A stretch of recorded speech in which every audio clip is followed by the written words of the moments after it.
to move into our Friday offsite retreat on organizational change for Hearwell. Fabulous executive leadership team.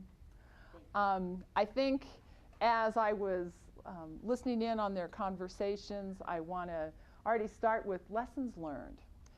As you know, we didn't have the budget to start and say, let's go study the benchmarking best of the best for organizational change. And you can't imagine what these executive women did. In light of all the other priorities they have, they read the models that I pushed at them, and they researched their own models, and they dove in and figured it out for themselves rather than, again, ideally, had we had the time and the budget, maybe we would have all gone through some training together. However, that's valuable because as they're rolling this out to the next layer of managers under them, they get to decide if they want to push this and have everyone research or have a more formalized training. In addition to that, I brought some principles of change that this group demonstrates just perfectly. And they're all in front of you on your tables. And the one that I specifically want to point out that this group is demonstrating, and all of these change principles are also listed on the wall, is this group, Charlotte, has chosen to manage the change and plan the change rather than managing the resistance that comes when there isn't a plan in place. Would you glance through those principles of change there? Do any others speak to you? Does anything speak to you there? I think for the group, one of the biggest ones is change cannot be over-communicated. We looked at every single facet that we could, well, not every single facet, but we tried to explore many facets to communicate, how to effectively communicate at all levels. Great, thank you. And if you had to, did you have this conversation? If you had to size up all the employees at Hearwell, would you say the majority of them were futures, people, or securities? I think we talked about that we had a very good mix, with especially our aging staff. They were all our securities. Our younger staff were in technology were all our futures. So we had a good mix of them. Good, good.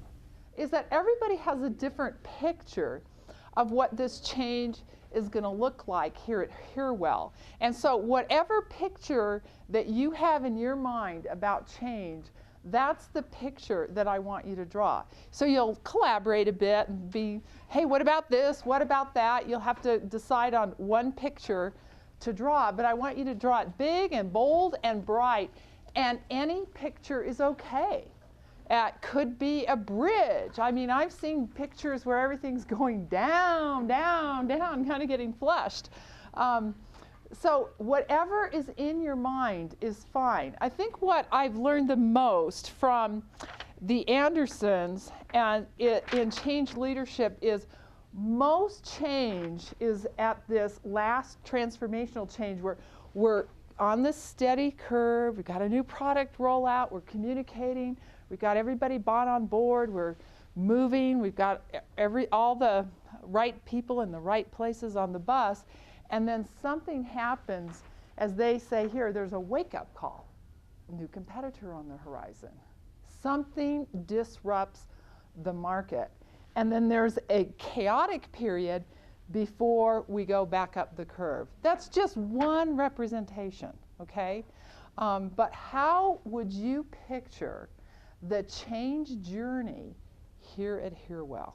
And the butterfly and the caterpillar is another one I saw, which was fabulous. It was just all of a sudden this big, ta-da, it's a big metamorphosis. And that was the black hole of how do you get through that shift from that little caterpillar to that beautiful butterfly. That was kind of like the black hole piece there.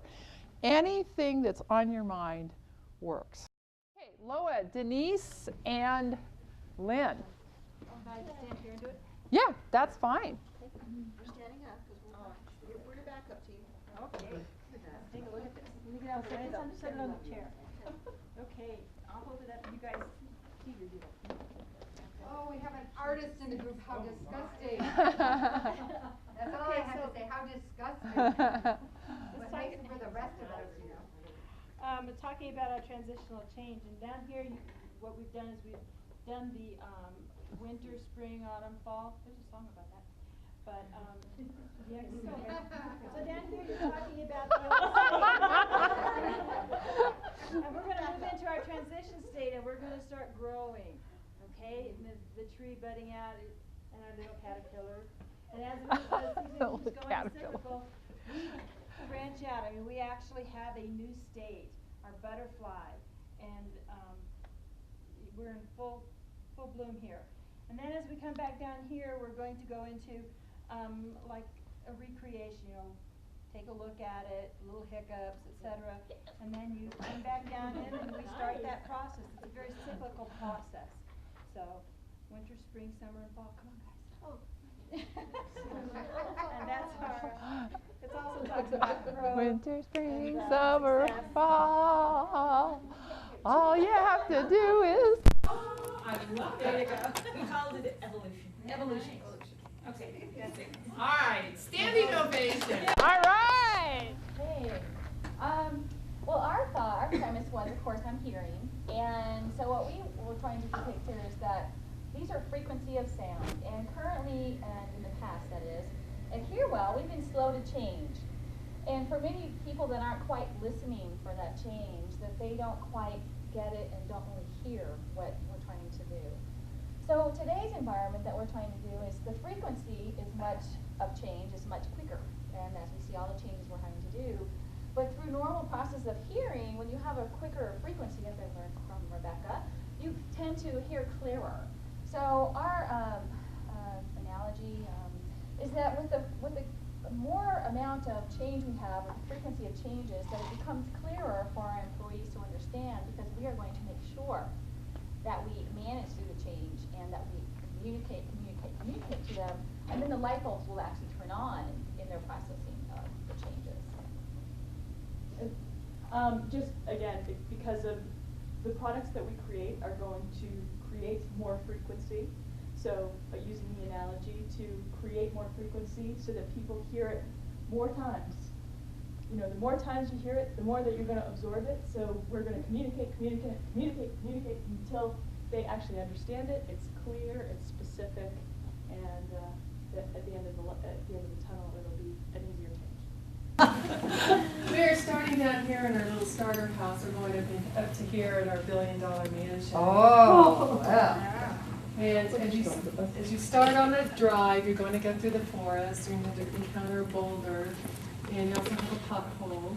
You're going uphill. There's guardrails to help you maneuver around the curve. When you get up here, it's like a little scenic bypass. This is where you can stop and observe and see where you're going and see where you've been. And as you're going down, you encounter the flood. Probably flood of new information. You have to think through this change and process it. Up here, you're going to encounter an avalanche of rocks.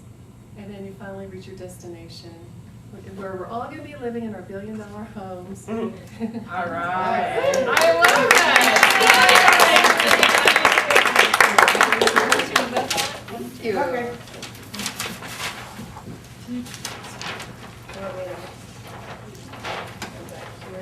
Or there's a cabinet here. These two. Yeah, you can stick it on the cabinet, right? You can- Oh, okay. Keep them around. Yeah. So our sign is the wheels on the bus go This is our Hear Well road trip. We're all on the bus, we're all together, and we have a new driver, Charlotte. Have you ever been on a trip where you're at work or wherever where you didn't feel like anybody was driving the bus? So as we go through this road trip, there will be exits and detours that this team will need to make decisions on. When we move down through the road trip and come to a rest area, we may need to make changes on our team or make changes in what we're doing on our team. And hopefully we'll all get to the bus station together. Without the wheels falling off. Yes. And the whole team on the bus. Yes. Whoa! All right.